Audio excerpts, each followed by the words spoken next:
Doctor Zakir, আপনি কি এবারে আমাদের বলবেন যে অনুশোচনা বা তওবা করার জন্য একজন মানুষের জীবনে সবচেয়ে শ্রেষ্ঠ সময় কোনটা, যদি এরকম কোনো সময় থাকে? আল্লাহ পবিত্র কোরআনে বলেছেন সূরা নিসা অধ্যায় নম্বর 4 আয়াত নম্বর 17 যে আল্লাহ তাদের তওবা কবুল করবেন যারা ভুলবশত খারাপ কাজ করে থাকে, আর তারা যেন তাড়াতাড়ি তওবা করে। নিশ্চয় আল্লাহ সুবহানাহু ওয়া তাআলা পরম দয়ালু এবং তিনি সর্বজ্ঞানী ও প্রজ্ঞাময়। এখন পবিত্র কোরআনের এই আয়াতের একটা ব্যাখ্যা দিয়েছেন মুজাহিদ রাদিয়াল্লাহু আনহু। তিনি বলেছেন যে ভুলবশত খারাপ কাজ মানে যে কোনো পাপ জেনে বা না জেনে করেন, যদি সেই পাপের পথ থেকে ফিরে না আসেন তাহলে সেটা ভুলবশত।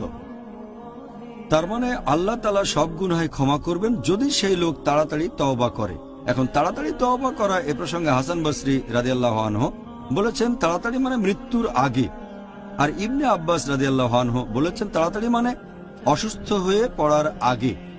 এটা উল্লেখ করা হয়েছে আমাদের নবী সাল্লাল্লাহু আলাইহি ওয়াসাল্লামের একটা হাদিসে, এটা আছে তিরমিজিতে বুক অফ সাপ্লিকেশনস হাদিস নম্বর 3537, যে আল্লাহ সুবহানাহু ওয়া তাআলা তার বান্দার তওবা কবুল করবেন যতক্ষণ না সেই বান্দার মৃত্যু ঘণ্টা বাজে, তার মানে যতক্ষণ না তার মৃত্যুর সময় উপস্থিত হয়। সে যদি জীবনের শেষ সময়ে উপস্থিত হয়, মৃত্যুসজ্জায় থাকে, শুধুমাত্র তখন আল্লাহ তওবা কবুল করবেন না, এর আগে কেউ তওবা করলে তিনি কবুল করবেন। তাই এ ব্যাপারে বিশেষজ্ঞগণ সবাই একমত যে পবিত্র কোরআনে সূরা নিসা অধ্যায় 4 আয়াত 17-তে তাড়াতাড়ি মানে আমরা তওবা করব মৃত্যুর আগে।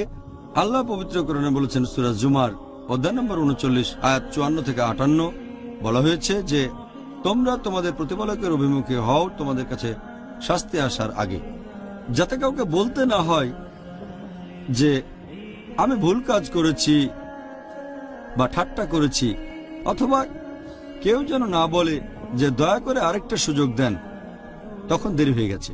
আল্লাহ বলেছেন কোরআনে সূরা মুমিনুন অধ্যায় নম্বর 23 আয়াত 99 ও 100 যে যখন সময় শেষ হয়ে যাবে, যখন কারো মৃত্যু উপস্থিত, তখন সে বলে হে আল্লাহ সুবহানাহু ওয়া তাআলা আমাকে আরেকটা সুযোগ দেন, তখন আল্লাহ বলবেন দেরি হয়ে গেছে, তাদের আর কোনো সুযোগ দেওয়া হবে না। তাহলে তওবা করার সময় হচ্ছে যদি কেউ ভুলবশত পাপ করে যত তাড়াতাড়ি সম্ভব তওবা করতে হবে, আর ইনশাআল্লাহ আল্লাহ সুবহানাহু ওয়া তাআলা নিশ্চয়ই তাকে ক্ষমা করে দেবেন।